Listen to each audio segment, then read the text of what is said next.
It's so nice to see so many people here tonight, some who I haven't seen in quite a long time. Um, and just on the Prince note, it is the first time I wish that I had a paisley tie to wear. But I'll just read a section from the novel without without telling you what's happening in it beforehand. The last time she was with F in person was at a big fundraising gala where a selection of artists were invited to come for free as attractions of the night, and in one sense they were the whole pretext of the event, while the rest paid at a fundraiser's rate. Philanthropists or people who identified themselves with an idea of art viewership and who were desirous to be part of it all. Eddie was surprised she'd been invited, and perhaps only when an occasion like this gala came up did she consider her ranking among other artists of the city.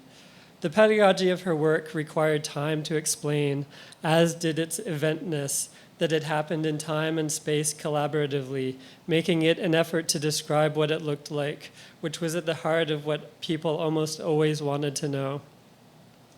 She had been at it for long enough that it was just what she did.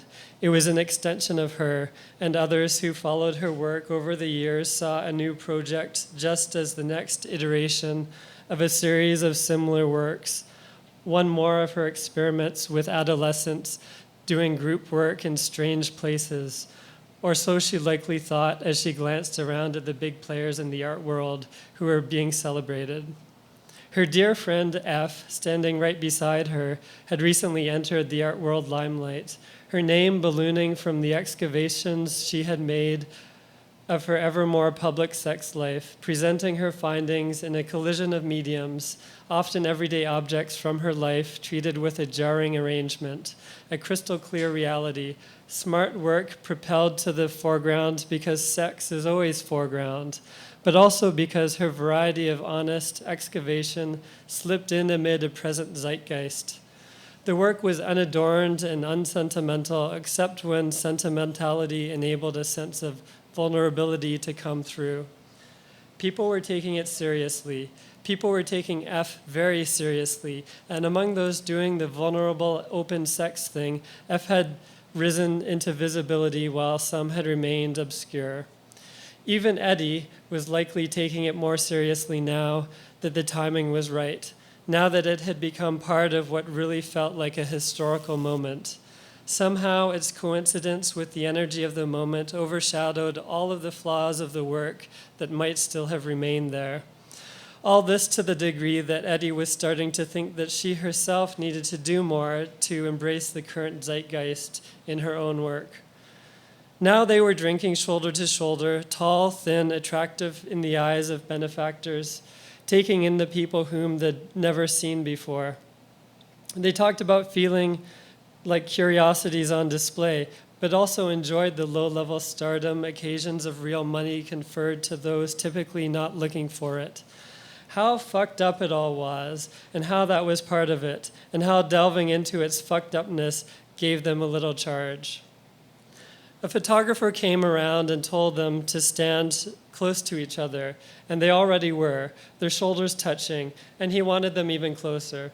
He squatted and then got up and firmly pressed them together with his hands, camera dangling from his neck, before returning to his photographer's stance.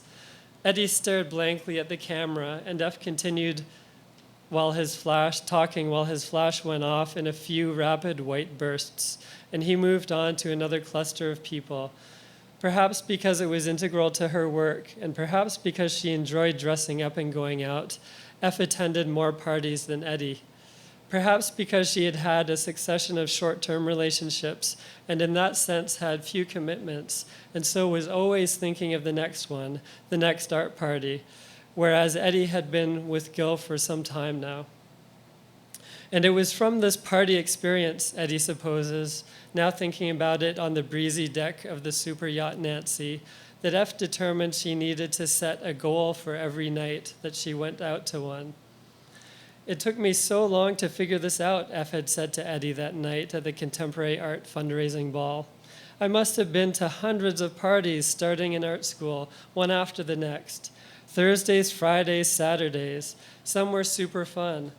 We go to parties because we want to be among certain people, after all, so it's natural to be part of that.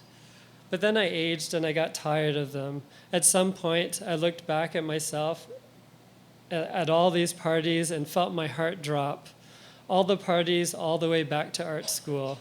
The accumulated effect on me was that parties started having this bad relationship to time. And I'll stop there. Thank you, everyone.